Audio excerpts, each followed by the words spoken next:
સેલની ટીમે જમીનના 7/12માં છેડછાડ કરી તે જમીન પોતાની ન હોવા છતાં જમીનનો સાટાકત લખી આપી આર્થિક ફાયદો મેળવી જમીનના ટાઇટલને નુકસાન પહોંચાડી ગુનાહિત કૃત્ય આચરનાર બેને ઝડપી પાડ્યા હતા।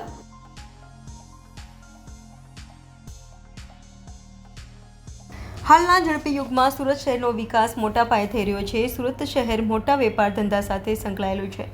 જેમાં હીરા અને ટેક્સટાઇલ ઉદ્યોગનું સુરત શહેર મોટું હબ છે।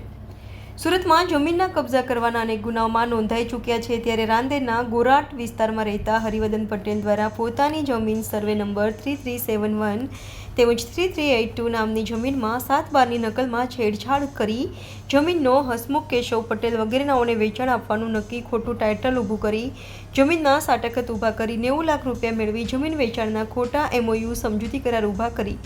અવેજ પેટે 5 લાખ રૂપિયા સ્વીકારનાર આરોપી ઇબ્રાહિમ હાસન ઇસ્માઇલ તેમજ અહમદ હાસન ઇસ્માઇલ વિરુદ્ધ ક્રાઇમ બ્રાન્ચમાં ગુનો નોંધાયો હતો,